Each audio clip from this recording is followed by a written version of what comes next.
ये लो रीता, तुम्हारी मनपसंद मसाले वाली चाय। वाह, क्या खुशबू है। तभी रीता की नजर कोमल के घर में रखे सामानों पर पड़ती है, जो कि बहुत कीमती थे। कोमल, तुम्हारा ये टीवी तो बहुत बड़ा है। इससे पहले मैंने कभी इतना बड़ा टीवी नहीं देखा। बहुत महंगा होगा ना? हाँ, महंगा तो है, पूरे 2 लाख का है। मैं तो हर सामान सिर्फ ब्रांडेड ही खरीद कर लाती हूँ। अपनी सहेली के घर के ठाट बाट देखकर रीता के मन में ईर्ष्या पैदा हो जाती है। तुम मुझे अपना पता दे दो, मुझे जब भी वक्त मिलेगा मैं तुम्हारे घर घूमने जरूर आऊंगी। कोमल को अपना पता देकर रीता उससे घर से विदा लेती है। घर पहुंचकर अपने घर के पुराने सामान देखकर रीता चिढ़ जाती है। एक कोमल का घर है और एक ये मेरे घर का कबाड़ खाना। टीवी चलते चलते बंद पड़ जाता है। वॉशिंग मशीन में कपड़े धोए मुझे जमाना बीत चुका है, सालों से खराब पड़ी है। और कोमल मुझसे मिलने यहाँ कभी भी आ सकती है। मुझे अपने घर का हुलिया ठीक करना पड़ेगा। उसी शाम रीता अपने पति रमन से नया टीवी खरीदने के लिए जिद करती है। सुनिए जी, हमारा ये टीवी इतना पुराना हो गया है कि अब तो इसे कबाड़ी वाला भी नहीं लेगा। आप एक नया टीवी क्यों नहीं ले आते?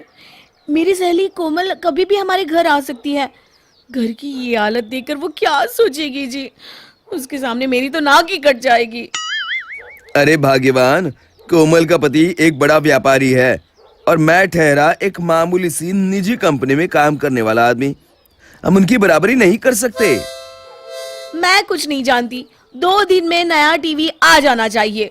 थोड़ी देर के विरोध के बाद रमन मान जाता है। अगले दिन ये लो भाग्यवान, तुम्हारा नया टीवी आ गया। सच में आप दुनिया के सबसे अच्छे पति हैं।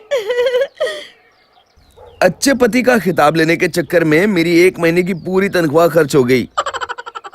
अगले दिन दोस्त, क्या तुम मुझे कुछ पैसे उधार दे सकते हो? अरे, कल ही तो हम सबको तनख्वाह मिली है और आज तुम्हारी जेब खाली हो गई। क्या बताऊं, पत्नी की जिद पूरी करने के लिए मैं कल अपनी पूरी तनख्वाह से एक नया टीवी ले आया। अरे भाई, तुमने मुझे पहले क्यों नहीं बताया? मैं तुम्हें ईएमआई पर टीवी दिलवा देता। मेरे घर का सारा सामान मैंने महीने की आसान किस्तों पर ले रखा है। भाई, आज की तारीख में अगर तुम चाहो तो हवाई जहाज भी तुम्हें ईएमआई पर मिल जाएगा। तुम ठीक कहते हो, अब से मैं भी घर के सारे सामान ईएमआई पर खरीदूंगा। फिर एक दिन hello ji, I'm Parvinder Singh. मैं आपकी जिंदगी के सिर्फ 5 मिनट लूंगा और आपकी जिंदगी बदल दूंगा। क्यों सरदार जी, 5 मिनट में ये ऐसा क्या करने वाले हो? आप कोई जादूगर हैं क्या? नहीं जी, मैं तो क्रेडिट कार्ड वाला हूँ और आपके लिए एक बहुत बढ़िया ऑफर लेकर आया हूँ। हमारे क्रेडिट कार्ड से आप कोई भी सामान खरीद सकते हैं और आपके पैसे हम आपके बैंक के खाते से धीरे धीरे काटते रहेंगे। रमन और उसकी पत्नी दोनों बड़े खुश हो जाते हैं और लालच में पड़कर क्रेडिट कार्ड ले लेते हैं। दोनों क्रेडिट कार्ड से महंगे महंगे सामान खरीद कर ले आते हैं। कुछ दिनों के बाद रीता की सहेली कोमल उसके घर अपनी नई कार से आती है। इतनी सुंदर कार देखकर, कोमल, तुम्हारे पास कार भी है? हाँ, अभी इसी हफ्ते मेरे पति ने मेरे जन्मदिन पर ये कार तोहफे के रूप में मुझे दी है। इसके पास तो अपनी कार है और मेरे पास एक टूटी साइकिल भी नहीं। अगले दिन, सुनिए जी, अब इस तरह बाहर पैदल या रिक्शे में जाना पड़ता है, क्यों ना हम ईएमआई पर एक कार ले लें। रमन को भी ईएमआई पर चीजें खरीदने का चस्का लग गया था। दोनों पति पत्नी एक नई कार खरीद कर ले आते हैं। इस दिन मजे से कुछ दिन बीत जाते हैं और ईएमआई भरने का दिन आ जाता है। अरे मर गया रे, घर के खर्चों के बाद ईएमआई भरने के लिए बिल्कुल भी पैसे नहीं बचे। अब इस महीने ईएमआई के पैसे कहां से भरूंगा? अब रमन को रोज ईएमआई भरने के लिए फोन आने लगते हैं। अरे ये लोग तो भूत की तरह पीछे पड़ गए हैं। अब क्या करूं?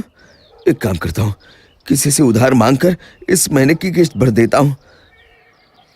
रमन ईएमआई की किश्त भरने के लिए अपने दोस्तों रिश्तेदारों से रुपए उधार मांगने की कोशिश करता है, लेकिन सभी लोग कन्नी काट जाते हैं। बैंक और कंपनी वालों के तानों से बचने के लिए रमन अपना मोबाइल बंद करके बैठ जाता है। फिर एक दिन ओए रमन, बाहर निकल। आखिर तू अपने आप को समझता क्या है? तुझे मैं पागल लगता हूँ?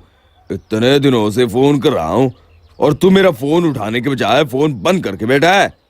सरदार जी की जोरदार आवाज सुनकर मोहल्ले के लोग वहां जमा हो जाते हैं।